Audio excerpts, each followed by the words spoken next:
Well, welcome everyone. I'm going to go ahead just because I'm a little anxious and we're pressed for time. I'm just going to go ahead and get us started.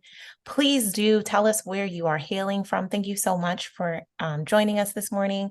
My assumption is that Miss Agnes is having some tech issues. I've seen her pop in and out. She was going to do my introduction, but I will introduce myself. It is absolutely fine.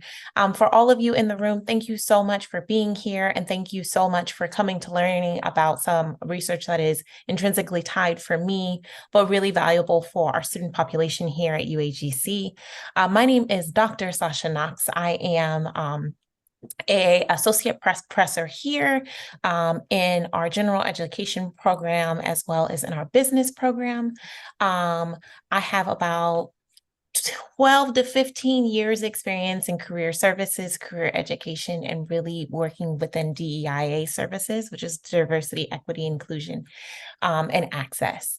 It's always weird to focus on me, so I'm not going to do that. I'm going to focus on the research today. So that's all I'll give you for that. I do have a slide on positionality. I will ask you all to forgive me in advance. This presentation, I generally take about an hour 15 to an hour 30 of content to really dive deep for this. And I left my slides alone, and I'm going to do the best that I can to really just make sure that you all get the nuggets here today. But if you are in the room, you are learning about really reconnection and motherhood. And we're really just talking about single mother scholars that are on our campuses and best ways to support them. I'll go ahead and get started. Turn my timer on. I start every single presentation with a land acknowledgement and an ancestor acknowledgement. And so I'm just going to briefly pause here for that.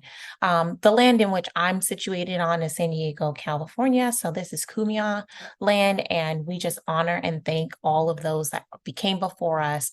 And I think it's really important to honor and acknowledge Indigenous in the land that we sit on. So today I really aim to present a case for a study that was completed about 3.5 years ago now on reconnection, which is disconnected youth, opportunity youth as we're renaming them, and motherhood and scholarship. And what does that look like for our single mother scholars? I'm going to go over some introduction, my own positionality, the literature and theoretical framework. I'm going to talk about a study completed and that is ongoing, the findings, the next steps, and then I'm going to pick on some folks in the room to see in which ways can we collaborate in this space to think about the students that we serve and how we can best serve them in our classes and communities now. So I land here first as, and I put my business out there that I want to say that I'm first the single proud solo mother of two individuals that you see on my screen. That's Breland and AJ. They are situated at the heart of everything that I do. And I really kind of landed face first in this work of studying single mothers because I found myself in my program a couple years ago really struggling with the footing of that double tax and that second shift, right? Working full-time, learning in school, and then coming home to another wave of learning. So I just really want to put that out there that as I venture into this work, I am representing individuals that look like myself. This work is really situated around single mothers of color and how those theories all connect to interface how they come to our classrooms, how they learn in our communities. And so I will do my best to represent us all, but also call out some of those individual taxonomies that make up my identity and how they affect our students as well. So this research started from a statement problem, right? I really wanted to look at the ways that motherhood, race, and disconnection all affected our students. If you look at our population size, particularly for UAGC, we are heavy on mothers in our classrooms, and we are heavy on women who we serve. This research really was situated around Black women and women of color, Latinx women. And what we found is that while the research had disproportionate information about those who are disconnected from educational opportunities or from working opportunities. And we saw disproportionately high numbers for Black single mothers or Black Latinx mothers in these opportunities. There wasn't a lot of research and data to talk about the explanation as to why. What happened from ages 18 to 24 to really make these women walk away from these opportunities and either not come back or come back in disproportionate sizes. So I really wanted to look around while there was little data and little conclusions about disengaged youth. And I'll pause here for a brief definition if you're not aware, but disengaged youth stands for young adults ages 18 to 24 who are not engaged in working and not in a scholastic opportunity. So somewhere between 16 to 24, they walk away from these opportunities and don't come back. And again, all of the research talks about that disproportionately high number. So we've got about 74% of our disengaged youth are single mothers and Black and brown single mothers, but no data and conclusion as to why. Give me a second while I fight with my slides. Okay. So according to Bird, Sharp, and Lewis, disconnected mothers are 4 times as likely than their counterparts. 1 out of 4 are mothers, 35% are mothers of color, and it's because they do not have adequate resources to advance from poverty to middle class or support their growing families and elevate their educational careers or opportunities. This research really wanted to see representing her story within disconnection, so intentionally focusing on women and women of color to know why and what is happening in their educational opportunities. This was a feminological qualitative study that was gone on for 2 years and is continuously ongoing with San Diego Workforce Partnership. So there are 3 research questions that represented this body of work. The first one focused on race and gender, and how do gender and racial expectations affect Black and brown single mothers between 18 to 24 in their connection or reconnection into higher education? What role does motherhood play in the way that they engage in our higher education institutions? And what institutional barriers prevent mothers from really remaining engaged into their educational opportunities? I'm going to, as briefly as possible, cover some of the literature. And there's 3 main buckets here. Number 1, there are racialized and gendered expectations for all Black and brown single mothers that we saw across the board. So while we had disproportionate numbers as to why they were not in the opportunities, there was no one talking about the how and coupled with the why. So for many of these women, we had the motherhood penalty, which is seeing motherhood as a work of women's work only. We had all of our women talk about the second shift. So going from the little workplace or your schoolhouse and then coming home and still having that second shift of obligations, getting the kids dressed, bathed, in their homework done, fighting toddler teething, whatever that is, but never having the opportunity to really to take that work off because you're coming home to the second shift.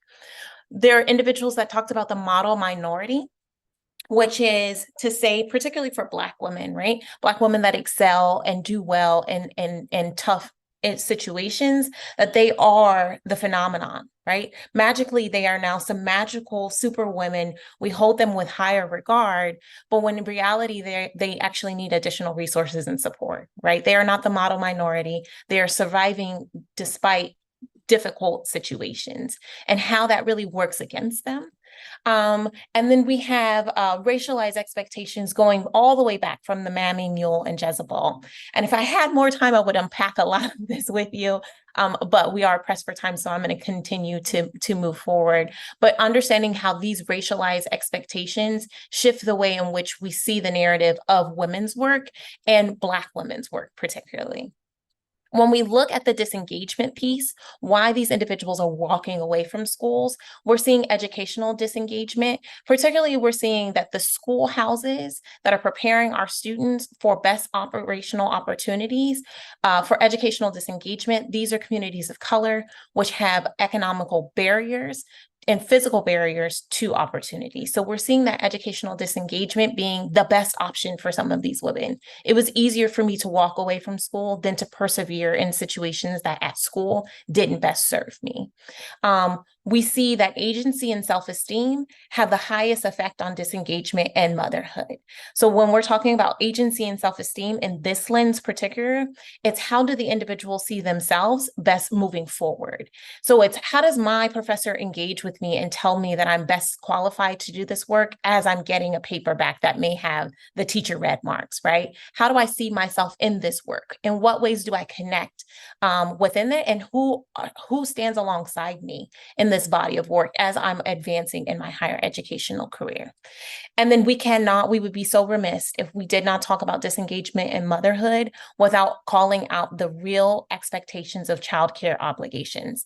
And this goes beyond the 9 a.m. to 12 p.m. TK model, right? That all of us are now experiencing, particularly in California.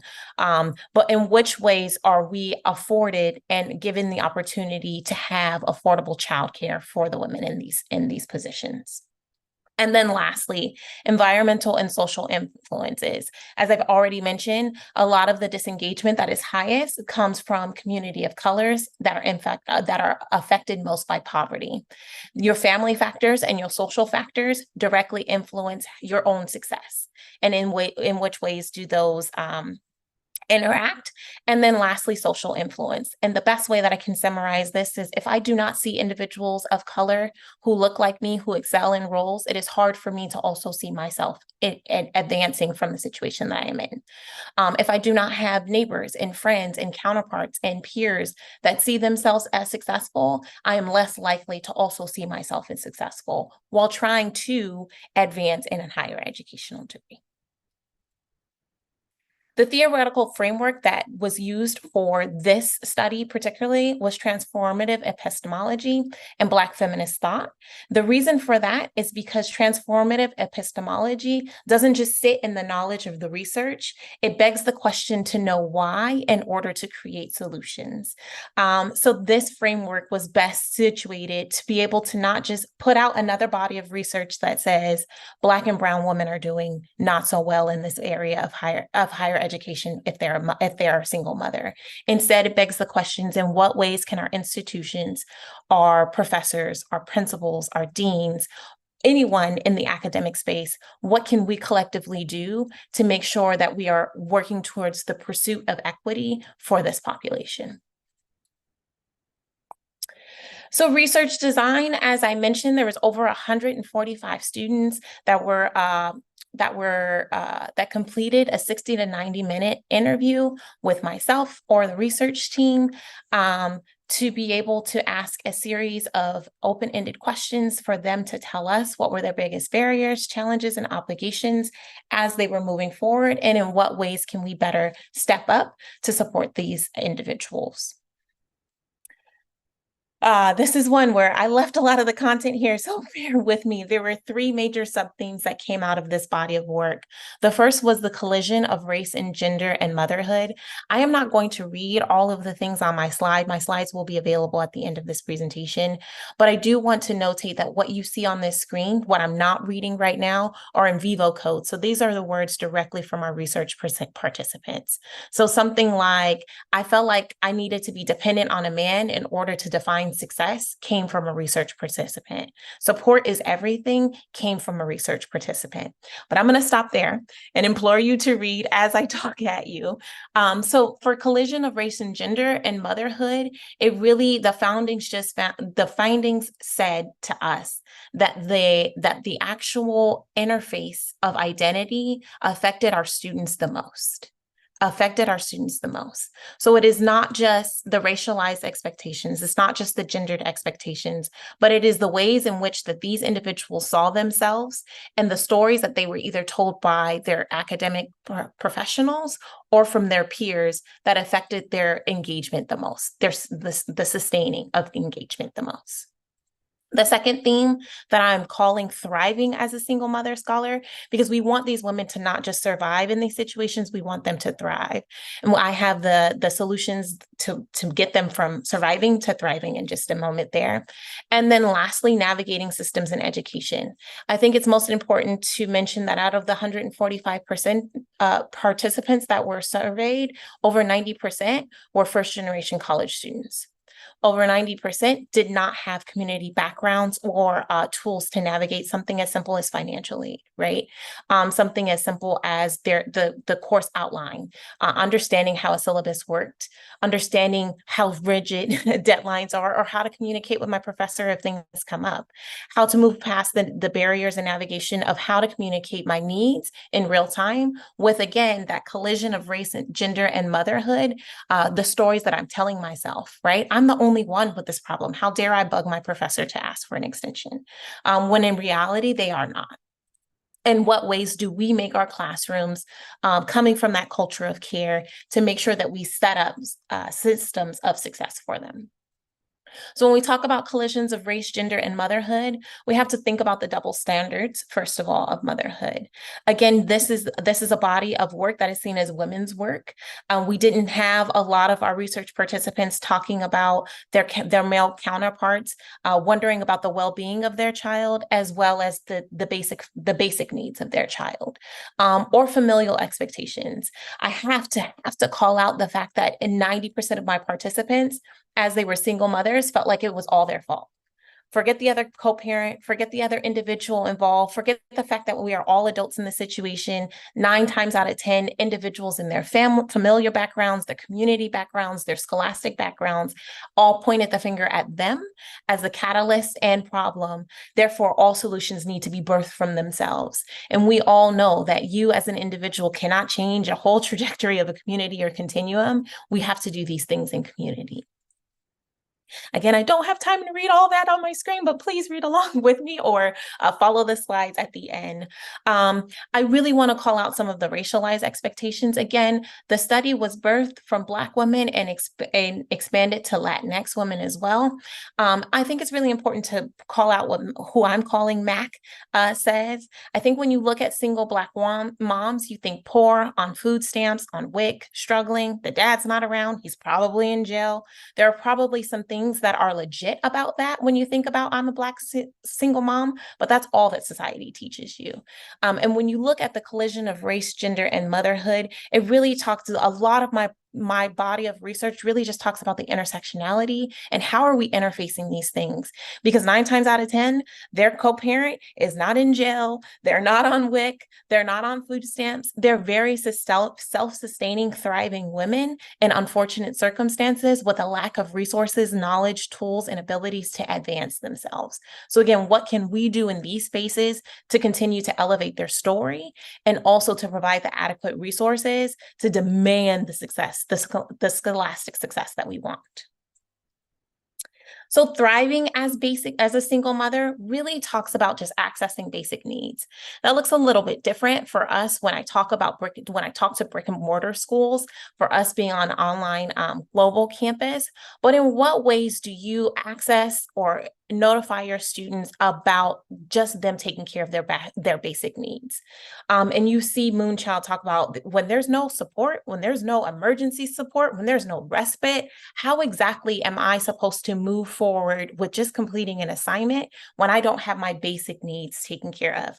We see this with Maslow's basic needs formula, right? We cannot tap into the potential that individuals are going to be without tapping into the realistic housing, daycare, food insecurities that our students have. And again, thinking about that research of 90% of my participants were first generation students.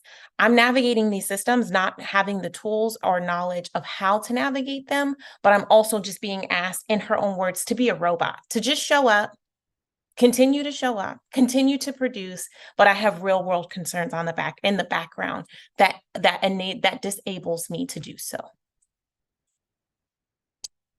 Institutional barriers. right? And here's where I'm going to spin the bread and bulk of my butter here, because I really want you guys to understand the ways in which they pedalize our professors, our deans, our institutions, and not realize that we're presenting real life barriers to this population. Access to programs and just awareness, right? Thinking about the way that we qualify students for our programs, and when they are entering our programs, what trauma are they receiving while they're asking for help from us? One of the programs that I like to pick on is the eligibility criteria for our CalWorks program, which for in the state of California, if you are identified as a food CalFresh benefit, you receive additional resources. That process, however, is dehumanizing and delimiting of what our students' capability are as they go through the eligibility process. It tells them over and over again all of their deficits while telling them, but you qualify for this service. So I really implore us to think about that as we build resources, as we build support, and what ways could we be potentially infusing harm and trauma to our students as we qualify them for our special support. As you give out your extensions and resources, are you living up to the culture of care and grace that our campus lives up to? Or are you also admonishing and scolding them because they're telling you at the last minute that their paper may be late, right? In what ways do our students come to our systems, interact with our student systems, and it either builds them or tears them apart? All right, so I am seeing we are getting down to the wire for time. My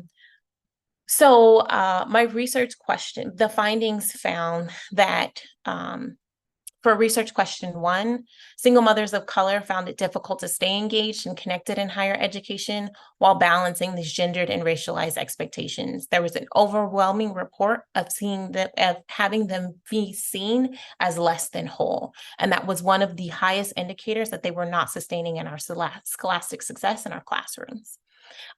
This was from direct professor or peer engagement. So those things that we're posting on our boards or the ways in which we're interacting our students. Research question 2 found that single mothers struggled the most with time management, childcare concerns, and accessing basic needs. I highlight this particularly because we need to rethink the ways in which we do our late coursework policy, particularly for this population. That came up the most, is that 9 times out of 10, they just felt like there were not enough hours in the day. There was never going to be enough hours in the day, and they wanted to strive for success every time and felt like that benchmark and that goalpost just was continuously moving because of the obligations that they had on their plate. Research question 3 found that the 2 most startling trends that resonated were the lack of awareness for resources, support, belonging, and connection with their campuses. And resoundingly, participants talked about struggling to find their own footing on campuses, and mostly with their professors.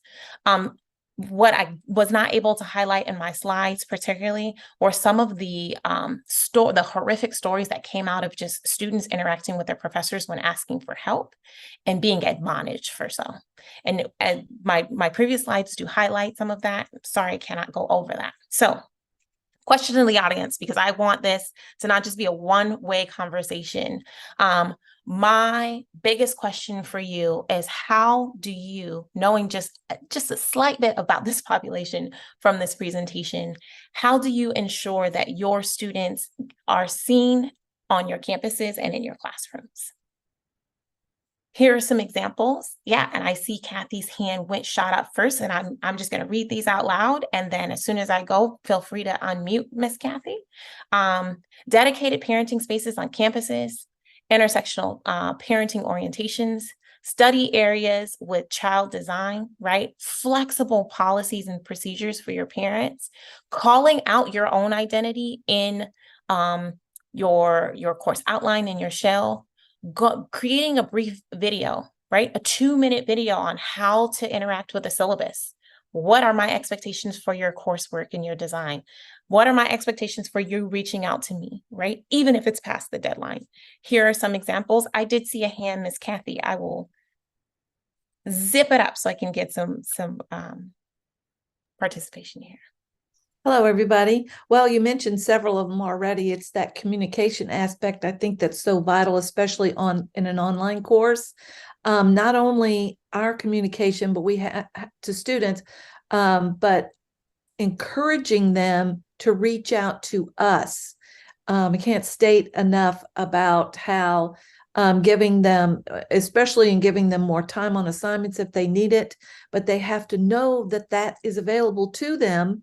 So they have to access the course materials. So my communication to them is through email, through announcements, through gradebook feedback, is reach out, reach out, reach out.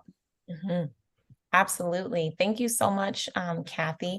I'm seeing some notes in the chat and I'm trying to keep up, and every time there's something else popping up, but Sarah says, thank you, amazing presentation. Everything was hit on. Sarah Grace, please unmute yourself. Go for it. Yeah, I was a single mom. I was super poor all the way through college and graduate school and into my first career as a professor. Yeah, so you hit on everything. When I was in graduate school, I started I started a group for single parents at UC Santa Cruz, and that was older than you ago, and and it's still going, which I heard about recently, which I thought was really cool. But I think, one of the things I do in the classroom is just share my story.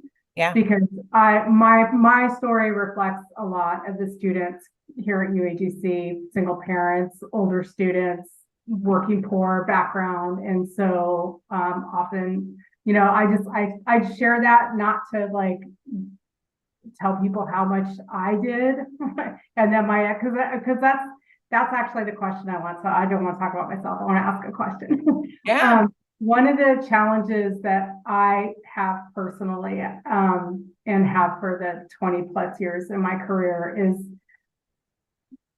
I feel like it can be a risk when you share your story, because when I was that college student with my toddler, if I had a professor that was like, "Oh, I was a single parent in college and grad school, and I did all this," I would like never talk in class. I'd be so freaked out. I was already, every day was just fear anyway, and imposter syndrome. I don't belong in the classroom. Why am I here?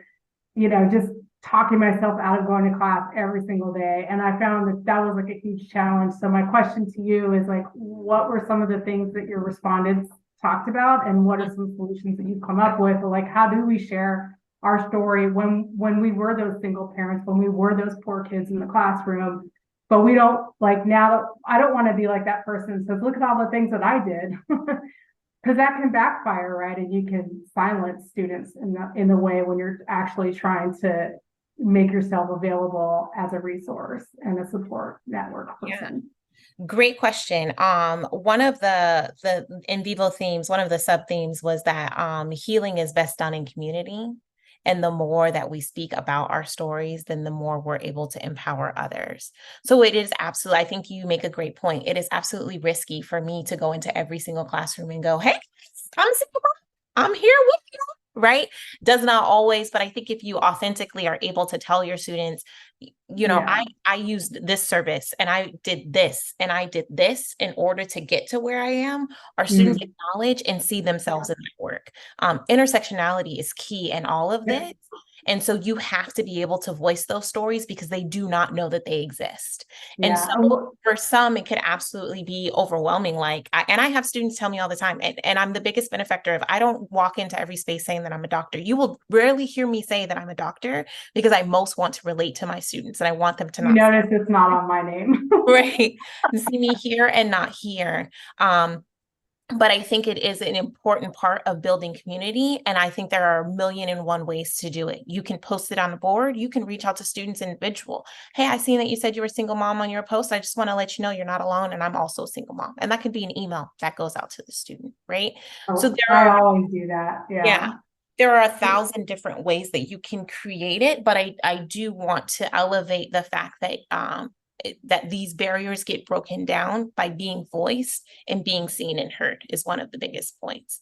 Sarah Grace, Oh, I think we just hit 11, but I will take this as the last one, and I apologize, and I am acknowledging everything that I see in the count in the chat. Andre and Agnes knew that I went into this going, oh boy, 30 minutes. I don't know. So thank you if you do have to jet, but I'll get to Sarah's question, and thank you all for being here and just acknowledging and hearing from this powerful research. Sarah. So, okay, great. It's very quick comment is I know people always tell students to reach out, but I feel like the better thing is for us to reach out to students, because I think if we're waiting for students to feel empowered to approach us, I think we're going to be waiting quite a bit of time. So I would encourage all of us to be the ones reaching out. Yes. And I double echo that the research tells us that the ones that will need us the most will not reach out. And UAGC has an amazing tools like signals to be able to do so. And you can do so either individually or in a group setting. Hey, I see that your assignment 3 is not in. My door is still open. I cannot wait to read assignment 3. If you need assistance, please just reply to this email, but know that you still have time to turn it back in. But I think that Sarah, Grace, thank you so much for that point, that if we are continuing to just sit here and go, oh, I'm just waiting for them to come to me, the ones that don't need it the most are always going to come, and those that do, we will never hear from. Absolutely right. Awesome. Thank you very much, Dr. Knox, and thank you to the audience for your participation in today's session. Please use the survey linked in the chat to nominate TLC presentations for conference awards and share your feedback on your conference experience. We'd like to encourage you to attend a presentation entitled Who We Serve, Students of Open Access Institutions, which takes place tomorrow morning at 9 a.m. Pacific time. Enjoy TLC, everybody. Thank you.